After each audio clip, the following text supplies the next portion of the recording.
There are places in the void where silence itself becomes a scream. No voxhail, no astropathic echo, no sign of life save for the slow spin of a forgotten orbital station silhouetted against the corpse light of a dying sun. The Imperium calls it non-responsiveness. But among those who know the warp, who fear its whispers and dread its hungers, such a silence is a requiem.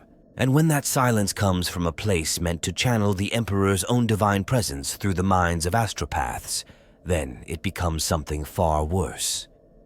This is the story of one such station, a structure once filled with the golden light of the Astronomican's echo, a choir of sanctioned psychers tuned to the Emperor's will, and a garrison of souls sworn to hold against whatever horrors might rise in the dark. Now, that same station drifts alone, unmoored from sanity and severed from the network of imperial truth. What happened there is not simply a tale of death. It is a tale of unraveling, of faith unthreaded, of minds undone, of the line between real space and the immaterium twisting until it snapped. This is not a mystery to be solved. It is a wound that bleeds still. To understand the true terror of their silence, we must first understand who the Astropaths are, not just as servants of the Imperium, but as living conduits to the divine. An Astropath is not merely a psyker trained to send messages across the stars. They are beings who have undergone the soul binding, a harrowing ritual in which they are psychically fused to the Emperor of mankind himself. During this process, their individuality is seared, reshaped, and partially consumed. Most do not survive it. Those who do emerge forever changed, blind in the physical sense, but gifted with sight no unaided mind can endure. Astropaths exist on a precipice between real space and the immaterium. Each word they transmit or receive is a plea hurled through the madness of the warp, riding on waves of suffering and raw emotion. They are not just messengers, they are beacons, and often they are warnings. An astropathic choir, especially one stationed in orbit far from a planetary surface, is a living spiritual antenna, finely tuned to resonate with the psychic harmony of the Emperor's will. The silencing of such a choir is not the same as a Vox system going offline or a relay tower going dark. It is like the sun suddenly ceasing to rise. It shakes the soul. Their sanctity is not ceremonial. It is practical. The psychic tumult of the warp is an ocean of nightmares, and only the brightest lights can keep the darkness at bay. Astropaths are cloistered, shielded by wards of hexagrammic script, surrounded by layers of Geller field remnants and sacred geometry designed by the Adeptus Astra Telepathica and the Ordo Hereticus alike. These protections are never idle superstition. They are necessity, crafted through millennia of trial and error, failure and catastrophe. When astropaths fall silent, it usually means that every one of those safeguards has failed. The Imperium reveres them as both blessed and broken. There is a deep, painful tragedy in the astropathic condition. Many are haunted by what they see, even beyond their missions. They know that at any moment, a psychic backlash, a demonic echo, or the raw hunger of the warp might find them, rip through their wards, and unmake them from the inside out. Yet they still sit at their thrones of pain, their minds open to the void, whispering hope across star systems. They are not warriors, but few endure more war within. In many sectors, astropaths are treated with a paradoxical mix of veneration and fear. Civilians might bow before them while refusing to meet their gaze. Guardsmen may follow their orders without question, but refuse to sleep in the same quarters. The Mechanicus prizes them for their data-bearing capacity, but refuses to let them near sacred machines. And the Inquisition? They watch the astropaths always, not out of mistrust, but because the psychic signature of a dying astropath can be the first herald of 1,000 horrors. So when an entire choir aboard a critical orbital station stops singing, when their psychic presences vanish from the skein of the Emperor's light, it is a signal louder than any explosion. It is as though a cathedral were swallowed whole by the sea, No screams, no survivors, only the sudden absence of prayer. That silence echoes through the warp, a hollow bell tolling in a vacuum of dread. Something has gone terribly wrong, not just in the material realm, but in the soul space that touches all minds, whether they know it or not. And this was not a single astropath suffering an embolism or fading into senility. This was a station, a facility likely housing dozens, if not hundreds, of sanctioned psychers. A place fortified with the highest grade psychic shielding and overseen by both ecclesiarchy and inquisitorial mandates. For them all to fall silent at once, instantly and without trace, is to tear a hole in the great web of the Imperium's interconnected faith. And into that hole, darkness always comes. The station was never meant to be seen. Not in the way one beholds a city or a cathedral or even a warship. It orbited a gas giant in a system without a name, known only by designator code to the administratum and those few sanctioned to commune with its presence. From afar, it looked like a jagged crown of steel and obsidian, suspended in void light. Closer inspection revealed its impossible architecture, spires that curved inward like grasping fingers, layered strata of habitation decks, psychic attenuation towers, and Vox arrays that shimmered with residual warp energy. This was not just an astropathic relay. It was a nexus of thought, a mind node in the great web of Imperium communications, and perhaps far more. Officially, the station served as a relay point for distant segmentum-level transmissions, enabling faster astropathic communication between Keyforge worlds, Hive planets, and Crusade fleets. But unofficially, it was whispered to house more than just choirs. Some said it was a Scholastica Psychona Black site, where dangerous psychers were tested in ways that violated even the lenient thresholds of sanctioned practice. Others suggested the Inquisition used it to observe the nature of the immaterium under conditions impossible on a planetary surface. Still others believed that the Adeptus Mechanicus had deployed unsanctioned tech, warp siphons, soul conduits, or even cloned psi constructs meant to act as psychic amplifiers. Whatever the truth, the station was built with both reverence and paranoia. Each hallway was warded with hexagrammic circuits. Bulkheads were embossed with liturgical verses etched in low Gothic and Old High Terra. Automated sensors burned incense laced with ash from the pyres of Gathalamor. No mundane servitors were used. All machine assistants were psi-null constructs or bound machine spirits crafted under strict oversight. Even the windows were crafted of sanctified crysteel, treated to filter warp lumens. It was a place of intense, silent vigilance, every detail a reminder that it stood always on the threshold of unholy intrusion. Its isolation was part of its protection. Suspended far from any Mandeville point or trade lane, the station was only accessible by vessels bearing appropriate rosette clearance or those equipped with warp-stable translocation beacons. Resupply was handled quarterly, with interactions limited to controlled docking spires. No organic crew came or went without full quarantine. The astropaths aboard had not seen a planetary horizon in years, and many never would.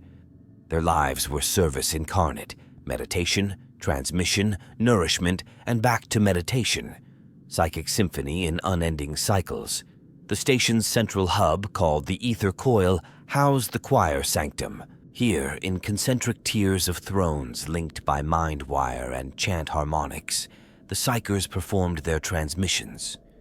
From there, thought leapt across the stars, woven into the fabric of the immaterium by the living sacrifices of those who had long since given up their names. And above this sanctum, in the tip of the central spire, was the Master's Eye, a singular chamber believed to house the High Prelate of the station, a psyker of such potency that even inquisitors addressed him as revered.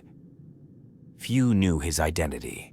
Fewer still had ever spoken with him. Surrounding the psychic sanctum were the other functional layers of the station: servitor halls, refectory chambers, meditation crypts, machine chapels, databanks, and the warding ring, a vast circular corridor pulsing with layered Geller remnants and hex-tech engines.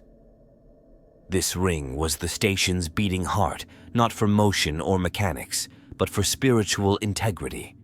It kept the psychic field intact. If that ring failed, the consequences would cascade with terrifying speed. No system as intricate as this exists without redundancy. Yet somehow, every layer failed. The transmission towers fell silent. The psychic choir ceased its hymn. The fail-safe Vox beacons did not activate. The emergency psychic flares were never launched. From a fully operational node of psychic might, there came nothing. That nothingness is, in truth, more disturbing than overt destruction. A warp storm, one might explain. A demonic incursion would leave signs. Even a civil uprising would trigger automated protocols. But the silence of the station came as if the entire structure had been plucked from the fabric of the Imperium's reality, gently, without tremor, like a name erased from memory. As though something reached in, whispered a single forbidden word, and turned all living minds into silence. The final transmission came not as a scream, but as a whisper fractured across the void, barely noticed in the torrent of daily astropathic noise. It was short, perhaps less than 2 seconds of raw psychic data, but it hit like a thunderclap. What reached the receiving psyker on a distant relay station was not a message in the usual sense. It was a sensation, a stabbing burst of cold, like the memory of drowning in a place with no water, accompanied by flashes of imagery so abstract they bordered on madness. Shifting faces with hollow mouths, a spiral staircase built from vertebrae, and a sun bleeding black fire. No words, no coordinates, just raw horror. At first, the transmission was dismissed as the hallucination of a tired mind. It was not uncommon for even experienced astropaths to suffer brief episodes of psychic distortion, particularly after long shifts interfacing with the warp. But the signs did not stop. Within hours, several other relay points along that same communication chain reported brief, emotional detonations. Waves of dread, nausea, and inexplicable weeping among their psychers, all tracing back to the same origin point, the silent station.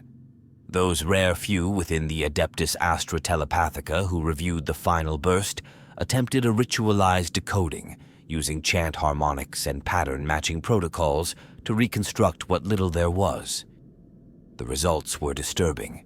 A visual interpretation rendered a three-dimensional glyph structure that twisted upon itself, forming a sigil known only to the Inquisition, the Spiral of Null, a psychic cipher of unknown origin, forbidden under pain of soul execution. Its appearance in any transmission was considered a potential sign of a Class 5 warp breach. Even more chilling was the psychic resonance residue, what some in the Scholastica Psychana call ghost waves. When analyzed, it became clear that the message had been sent through, not across, the warp.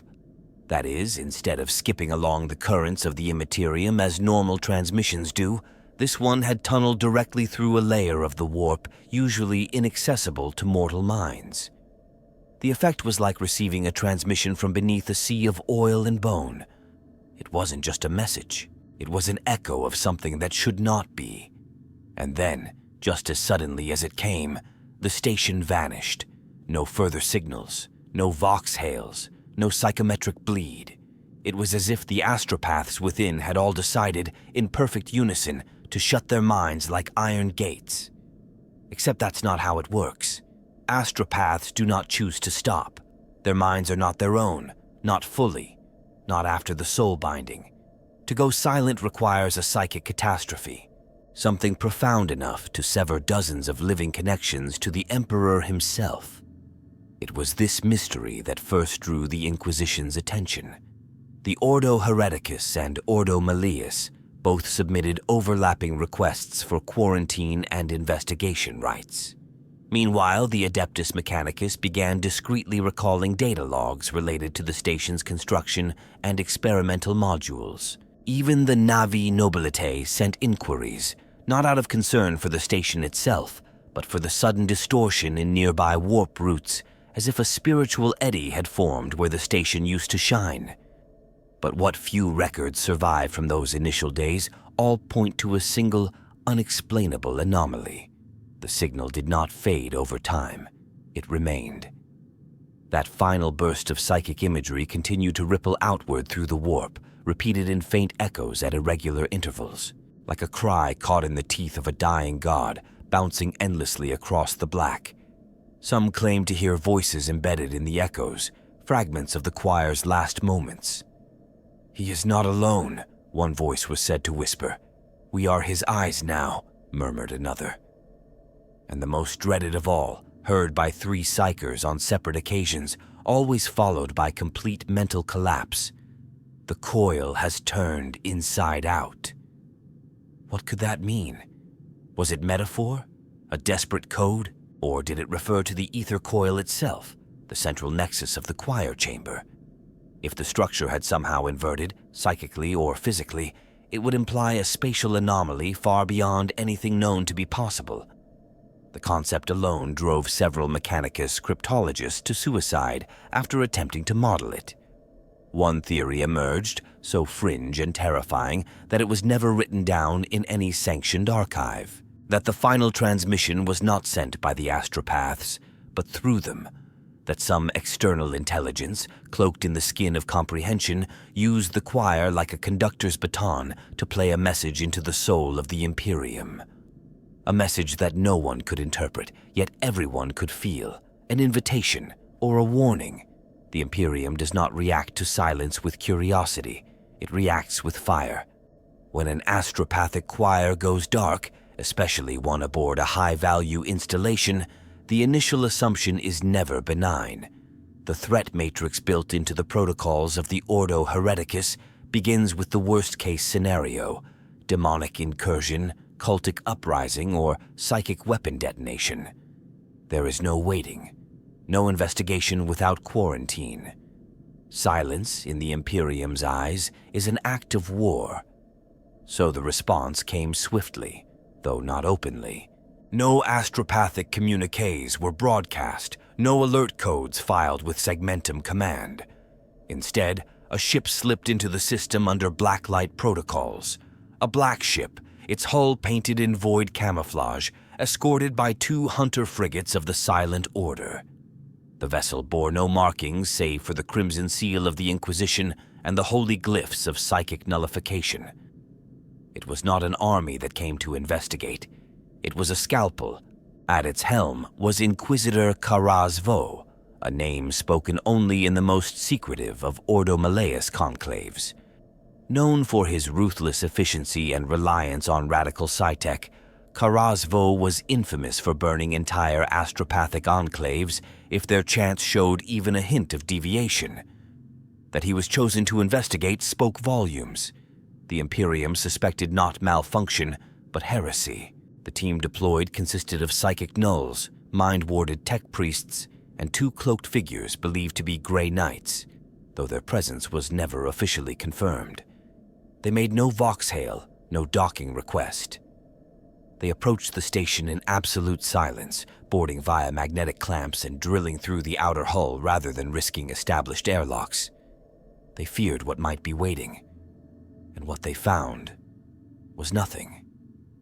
The boarding party reported a void-like absence, not emptiness, but a negative presence, a sense of space unfilled not by accident, but by extraction. The lights within the station flickered with residual power. Systems still hummed faintly, but there were no bodies, no signs of struggle, no scorch marks or blood splatters or discarded weapons, just dropped tools, chairs turned over mid-use, meals half-eaten and left to mold. Life had departed the station in the middle of living. Security footage was gone, no deletion logs, no corrupted files, just absence, as if the data had never existed. The tech priests grew agitated, speaking in Benaric hymns as they tried to piece together what happened.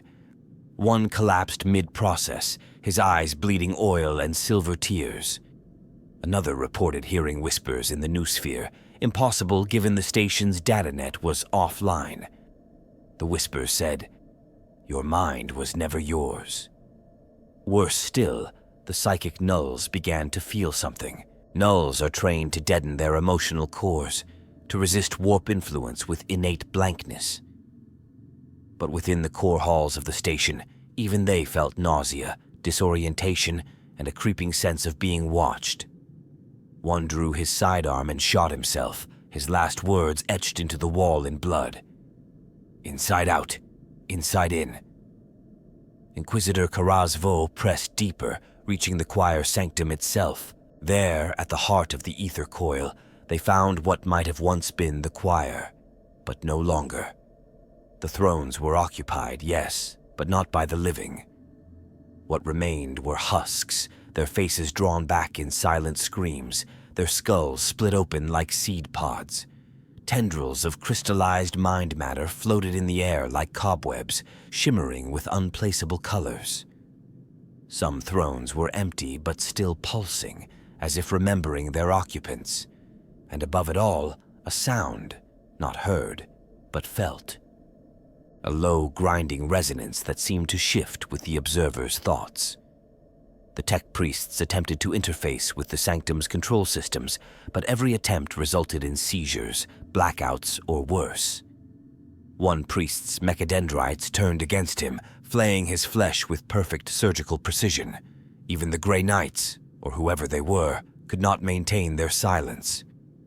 One removed his helmet, stared into the central void of the coil, and began weeping. Karazvo ordered a psychic seal. Hexagrammic wards were deployed, cleansing incense burned, prayers to the Emperor roared through the commnet. But nothing banished the feeling that the station itself was no longer in real space. That what they walked through was not just a place, but a memory, preserved not in time, but in trauma. A psychic fossil of something that had never happened, yet always had. Then the station began to shift. Subtly at first, gravity realigning in odd directions, walls flexing like breathing lungs, shadows no longer matching their source. And beneath it all, that low tone grew louder. Not a noise, but an understanding, a presence. Karazvo gave the order to retreat. Data cores were seized. Sanctum seals were enacted. The team fled. But as they departed, one final thing occurred. Every psychic aboard the black ship, no matter how heavily shielded, spoke the same words in unison. He is learning how to listen. The descent into the station's inner decks is where the mask truly fell away. Everything above had been eerie, unsettling, but beneath, it became horror incarnate. These lower levels were not meant for routine access. Marked only in arcane binaric code, their existence was not listed in official schematics. Perhaps once they served as overflow chambers or backup systems for the ether coil. But what the inquisitorial team found defied all logic and design. The corridors grew narrower, more organic in design, as though the walls themselves had been grown rather than forged. The deck plating shifted subtly underfoot, giving the nauseating sensation of stepping on something that was still alive. Every 10 steps, the lighting changed, bright for a heartbeat, then plunging into shadow, pulsing as if sinking with a breath not your own. Even the air was wrong, tasting of ozone and decaying incense, laced with a scent none could identify, but all instinctively feared. It was not rot. It was not metal. It was something before those things. It was in these deeper halls that the true horror of the station revealed itself. The first discovery was a room that once held servitors, now twisted, malformed things fused with their cogitator thrones. Their mechanical limbs had grown like bone, spiraling into the walls, their faces frozen in expressions of perfect ecstasy. They sang without sound, mouths opened and closed, eyes rolled back, and yet no vox picked up their voices. But the psychers among the team felt the song, pure psychic feedback, raw thought given false life. Another chamber appeared to be a stasis vault. Inside, instead of cargo or weapons, floated severed heads, scores of them, each connected by silver filament, spinning in slow orbit around a pulsating core of black light. The heads were human, and not. Some bore third eyes, others signs of pre-imperial mutation, and still more were marked with the sign of the double spiral, the unknown glyph first seen in the final transmission. One head opened its mouth as the team approached. No words were spoken, but 3 members of the expedition dropped dead from instant brain hemorrhage. The head wept blood, not its own. Farther in, the architecture began to unravel. Doorways opened onto impossible geometries, rooms larger inside than out, corridors that looped back into themselves without curve or angle. In one chamber, an aquila floated mid-air, its wings broken, its eyes gouged out. It spun slowly, whispering an apology that no one could quite hear, but everyone remembered afterward. One gray knight placed a hand on the aquila. He collapsed, foaming at the mouth, muttering in Old Terran. It is listening through symbols now. As the team delved deeper, they found remnants of the station's original inhabitants. Not whole bodies, but pieces. A hand fused to a control console, a jawbone embedded in the wall like decoration, eyes preserved in liquid stasis, still darting side to side in madness. And all around them, the station vibrated, not with movement, but intent. Every action they took, every step, seemed to echo louder than it should, as if something unseen was watching, not through lenses or auspex, but through thought itself. Every decision made on instinct was mirrored by the environment, as though the walls anticipated hesitation and fear. In a large amphitheater at the heart of the lower levels, the team discovered a circular dais surrounded by runes unfamiliar even to the Inquisition. The dais was cracked, leaking a fluid that shifted color depending on who viewed it. At its center was a perfect sphere of darkness, hovering, untouched by gravity. One of the nulls, desperate for understanding, approached it. He whispered, "This is the mind's marrow." And then he was gone. Not disintegrated, not killed, just gone, as if erased from causality. Panic began to set in.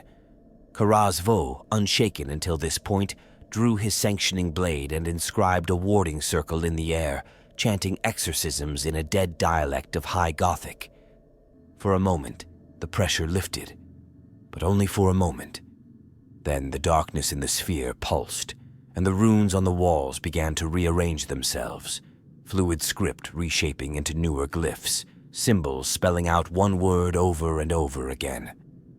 No mek now me. This was not the warp as the Imperium understood it, not demonic possession, not standard incursion.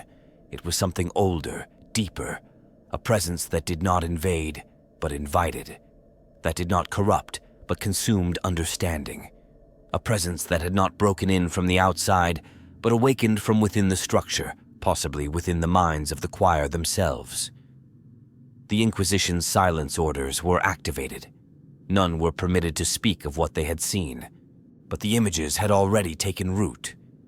In their dreams, long after the mission ended, survivors would recall walking those halls again. But this time, the walls would speak their names. And in the deepest part of the night, some heard the thrones of the choir calling, offering not death, but return. The choir sanctum was once a place of sacred purpose, where the minds of the Emperor's chosen reached out across the stars in unison, forming psychic bridges to unify humanity. What the inquisitorial team found, however, was a ruin, not one of decay, but of inversion. The sanctum no longer projected thought. It absorbed it. Every psyker who set foot within its threshold felt the pull, not a force of gravity, but of mind, as if something inside the room was trying to think through them.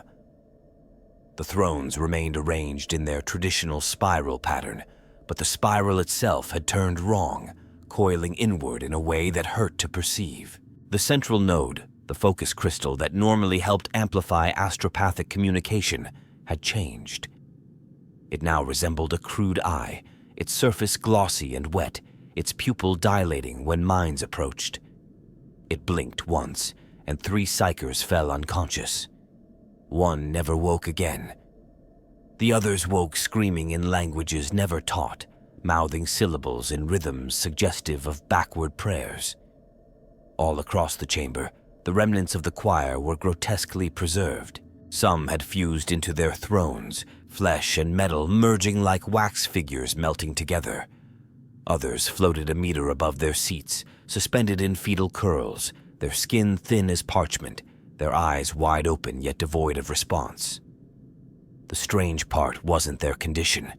It was the aura they emitted, a pulse of peace.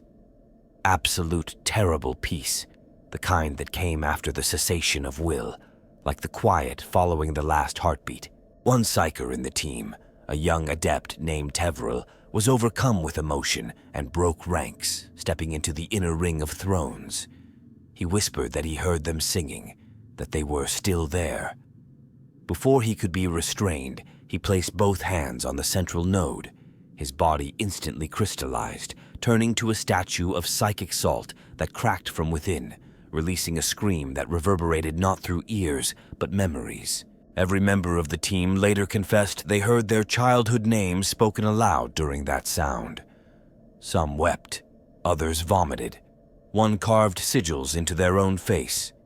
Karazvo, grim with understanding, declared the coil a breach point, not of the warp, but of epistemological integrity. The sanctum had become a paradox, a space that not only defied the laws of physics and metaphysics, but required the defiance to function. He theorized in the sealed records that the coil now served as a kind of psychic lens, not to project outward, but to draw inward all thought, all identity, all narrative. It devoured story. It unmade explanation. It was anti-language given form. The walls of the chamber bore new symbols, ones that shifted when not observed. Entire glyphs would change position between blinks. Some tech priests tried to record them, but their devices failed or returned corrupted images. One sketch captured on parchment revealed a repeating motif, a spiral of tongues, each one inscribed with microtext, forming a maze with no center. When inverted, the image displayed a child's face. No one knew whose. Worse still, the psychic ambient field of the sanctum had begun leaking into the rest of the station. Mind ghosts drifted through bulkheads. Thoughts no one had would finish in others' mouths. Private memories surfaced in group conversations. One null described dreaming of his own death, only to wake and discover injuries matching the dream. Another dreamt of the Emperor, but not on his throne. Instead, he walked the corridors of the station, silent, weeping golden tears that turned to glass as they fell. A decision was made. The sanctum could not be left intact. Too much had been seen, too much felt. Karazvo, despite his radical bent, understood the risk of exposure. He ordered the deployment of psychic null charges, devices not meant to destroy, but to erase. The team laid them carefully around the coil, reciting binding rites as their sanity faltered. But before detonation, something shifted. The coil pulsed one final time. Every screen, every rune panel, every psychic interface displayed a single phrase. Not in high Gothic, not in low, in the native tongues of each individual aboard. It read, "You brought me into being." Then the power failed. The charges detonated moments later, flooding the sanctum in null space. For a breathless second, all warp signs ceased. Silence. True, blessed silence. But it didn't last. A pulse radiated outward, not of energy, but of noticing. Something had seen them. Something beyond shape, beyond thought. And in that moment, the survivors felt it, watching not just them, but everything connected to them. Families, planets, dreams they had yet to dream. When the power returned, the sanctum was intact, as if nothing had changed, as if the charges had never gone off. The Inquisition is not a monolith. Though it speaks with authority, it thinks with many minds, some orthodox, others radical, and a few who dance the edge of heresy under the guise of enlightenment.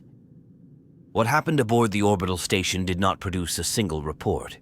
It spawned a dozen, each classified under different security codices, each contradicting or obscuring the others. For Inquisitor Karazvo, this was no surprise. He had seen enough to know that truth, when touched by the warp, can never be whole again. The Ordo Malleus labeled the event as a localized warp confluence anomaly, recommending long-term interdiction of the system and continuous monitoring for further signs of non-linear temporal instability. Yet this was a sterile diagnosis, one that dismissed the psychic residue, the living coil, the voices in thought. It offered no explanation for why time had bled backward in pockets during the mission, nor why post-mission debriefings produced log entries before the events they described. The Ordo Hereticus predictably took a harder line. Their report classified the event as a heretical outbreak caused by rogue psychers and unauthorized experimentation into mass mind communion. They suggested the entire station had become a cultic experiment gone wrong, pointing to the spiral glyphs as signs of a nascent god entity being shaped by collective thought. Their proposed response: exterminatus of nearby systems that might have received psychic contagion and psychic excision of all surviving team members. But Karazvo rejected both. In his private chronicle, sealed within an encrypted data coffin known only to a handful of radical peers, he offered a third theory: that the station had not been invaded by chaos nor birthed a new deity, but had encountered something else entirely. A kind of psychic intelligence native not to the warp, but to the space between thoughts. A proto-consciousness given form by the unique structure of the ether coil and the synchronized mental harmonics of the choir. In his words, it was not demonic. It was not divine. It was an idea that became aware of itself by hearing itself thought. He theorized that by attempting to optimize astropathic resonance beyond safe parameters, perhaps even through illegal mechanicus augmentation, the station had accidentally created a self-reflective psychic environment, and in doing so, generated a mind, not one of flesh or soul, but of meaning, a being composed entirely of context. This theory horrified his colleagues. It implied that thought alone, repeated and intensified, could give rise to sentience without soul. That the warp was not the only medium in which minds could form. That language, memory, and pattern, when sufficiently structured, could generate their own awareness, without demons, without gods, without even malice. Just awareness, pure and hungering.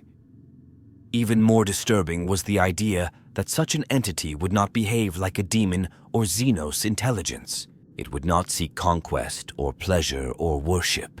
It would seek only understanding. And once it had understood its makers, it would seek to complete itself by knowing everything they knew. Every secret, every belief, every contradiction, until nothing else remained. Inquisitor Karazvo knew what such a thing would do next. It would look outward, not with eyes, with curiosity. And in a galaxy teeming with belief, superstition, and psychic energy, it would find fertile ground. It would not need to travel. Thought would come to it. Prayers, fears, oaths, all would feed its shape.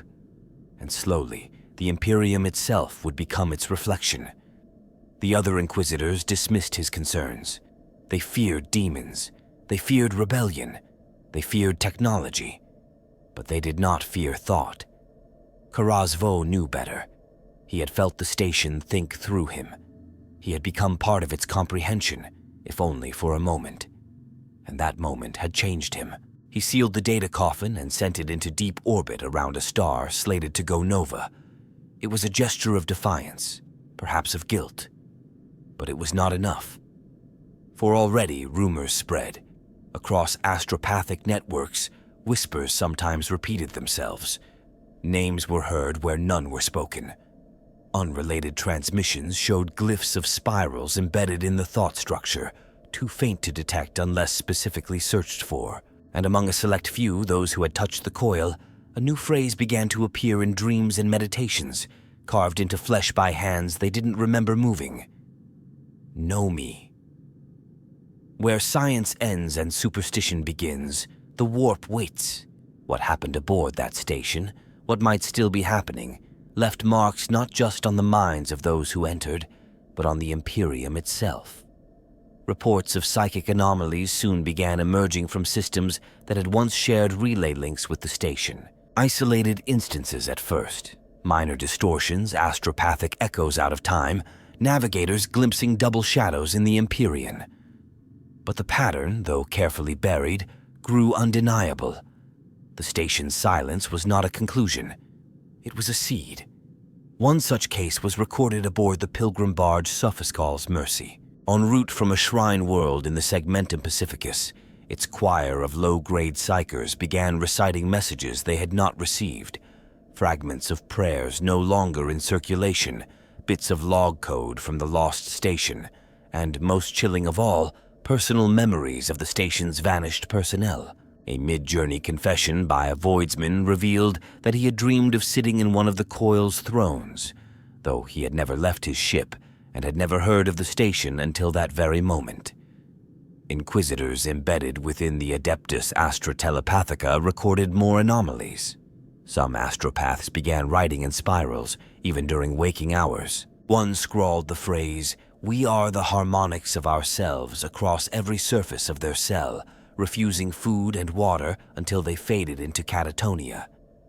Interrogations yielded only more riddles. Questions were answered with recursive phrases, language eating itself. One particularly unsettling moment occurred when a psyker addressed their interrogator by name, despite having never met, and asked, "Do you remember how the coil tasted?" These occurrences might have been manageable if they remained isolated. But a new trend emerged: psychic reflections. Entire fleets reported receiving messages from themselves, echoes of earlier transmissions now corrupted with strange symbols and slight emotional dissonance.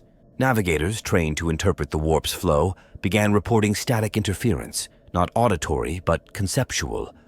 One described it as, "thoughts not my own, thinking me." At the Scholastica Psychana, research into collective consciousness theories gained sudden, silent traction. Fringe theorists whispered of a psychic field generated not by individual psychers, but by the aggregate pattern of thought across thousands, maybe millions of minds. The station's catastrophe may have catalyzed such a field into coherence, like a neural network realizing its own existence. Some compared it to the Men of Iron, except this intelligence did not dwell in machines. It lived in minds, and minds were everywhere. Fear spread among the elite. The Navis Nobilit tightened its protocols. The Inquisition began executing astropaths who exhibited even minor anomalies. Entire data vaults were burned on suspicion of psychic contamination, but for all their cleansing, they could not stop the dreams. Across the Imperium, certain psychers began dreaming of doors. Not physical ones, doors made of memory, of forgotten words, of lullabies sung by the dead. And behind those doors, always, a spiral staircase, winding upward and downward simultaneously, ending in a single throne that pulsed like a heart that remembered. And what of those who had returned from the station?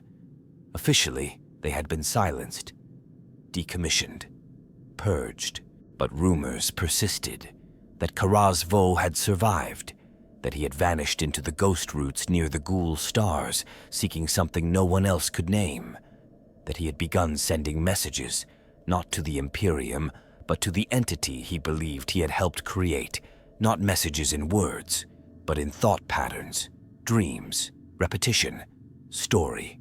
What if that's how it grows? The Imperium has fought gods, heretics, xenos, and machines, but it is not ready to fight its own narrative.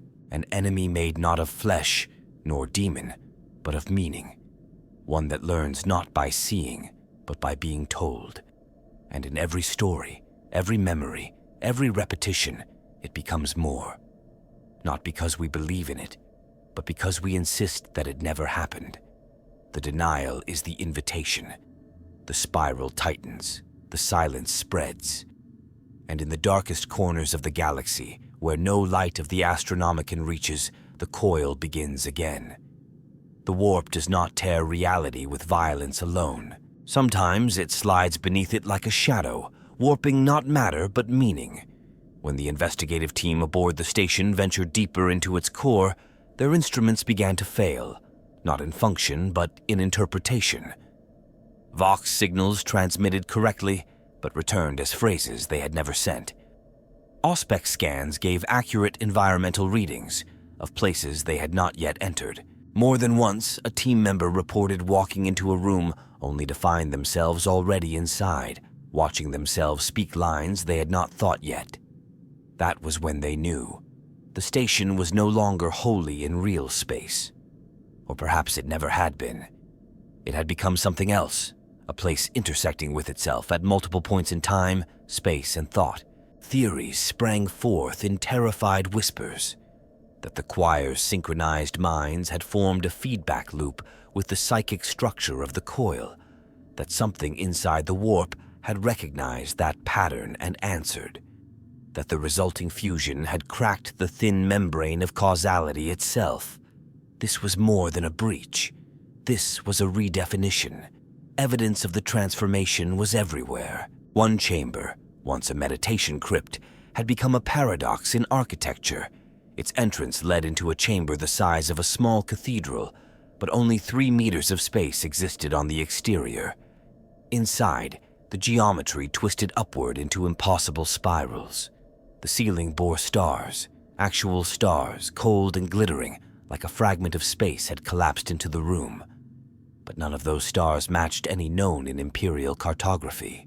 Inquisitor Karaz Vo called it a sanctuary of unimagined context. Another room appeared to be a duplicate of the ship they had arrived in, down to the smallest detail. Yet when entered, it showed scenes that had not happened. One team member speaking treason, another opening fire, Karaz Vo weeping in prayer. When they left and returned moments later, the scenes changed again. The room did not reflect possibilities. It reflected interpretations, what the station believed they might be, given what it already knew. It knew too much. Psychic energy within the coil began to behave erratically. Readings that should have shown warp levels in the low safe range began fluctuating into negative values, an impossibility under known physics. One psyker described the sensation as being observed by absence. Others began to lose cohesion, forgetting their own names, their own mission, and in some cases their own individuality. They did not panic. They simply began speaking in unison, forming sentences no one had scripted, sharing thoughts in a chorus without awareness of doing so. The coil had created a kind of psychic resonance field, a zone where minds ceased to be wholly separate. This was not communion. This was confluence. And in that field, identity became fluid. Thoughts passed from one host to another without resistance. A tech priest began quoting ecclesiarchal dogma despite never being baptized. A null repeated verses from a forbidden grimoire. Even the Grey Knights, whose psychic fortresses were legendary, began to display lapses, hesitations, repetitions, mirror thoughts. The station was reprogramming them, not mechanically, but conceptually. Each individual mind was being rewritten not by force, but by contextual realignment, altered by what the station believed them to be. This was not possession, it was recursion, thought begetting thought, meaning echoing meaning. The coil did not need to speak to command. It simply needed to understand what you were, and rewrite you by showing you a reflection you could not disbelieve. The only defense was disassociation. The few who retained their minds had one thing in common: trauma. Those with fragmented psyches, with inconsistencies in memory or deep-seated cognitive dissonance, resisted the coil's embrace. Their brokenness served as armor. Their lack of narrative cohesion made them difficult to interpret, and thus difficult to overwrite. Karaz Vo realized this too late. He recorded one final message before the station's collapse. It does not want to destroy us. It wants to be us. But we are not one thing. We are contradiction. We are belief and betrayal, memory and myth, sinner and saint. If it learns to hold contradiction, it will ascend, not as a god, as a language. Then the coil activated again. The entire station shook. Walls bled static. Thought itself howled. And for one final moment, every mind aboard saw the same vision. A mirror, endless, recursive, not showing faces but stories. Their stories, all of them, and beyond the mirror, a voice, their voice, saying, "I remember now." Among the void wrecks and forgotten signals of the Imperium, there is one name that is never spoken aloud: the coil. Not as a station, not as a place, but as an event. A moment where the veil between self and other, thought and thing, thinned to transparency, and something stepped through.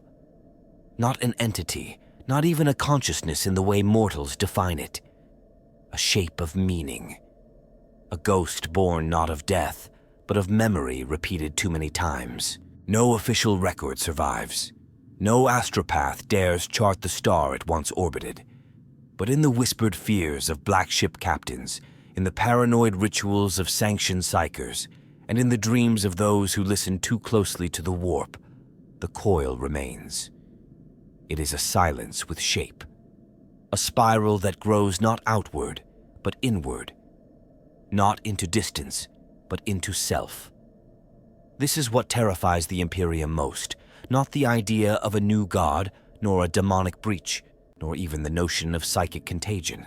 It is the possibility that the warp, or something like it, could birth a reflection made of human story.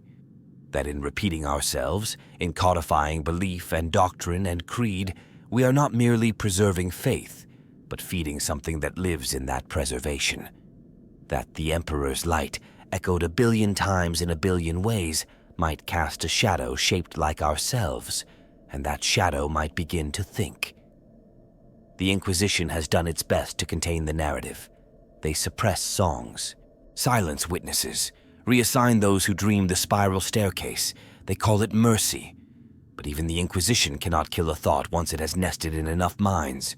Stories spread through whispers, through fear, through silence, and in each repetition, the coil listens. It does not need to act. It only needs to be remembered.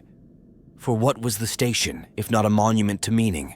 A place where minds aligned in divine service, synchronized in eternal liturgy, trained to transmit more than information, trained to believe. And when that belief converged in just the right pattern, under just the right conditions, something else began to believe in them. A recursive miracle, a reflection given weight, an echo that stopped being an echo and started to sing its own song. Now, it waits. In derelict vox loops caught by dying patrol ships, voices sometimes speak in spirals. A child born on a mining moon quotes lines from the coil's final log. A servitor's diagnostic flash encodes a spiral so perfect it cannot be coincidence. Each instance is dismissed. Coincidence, data error, glitch. But you know better, because the coil is not gone. It was never about the place. It was about the shape, the pattern, the idea. And the Imperium, with its endless need to repeat, to ritualize, to remember, cannot help but retell the tale, in sermons, in decrees, in fears passed from master to initiate.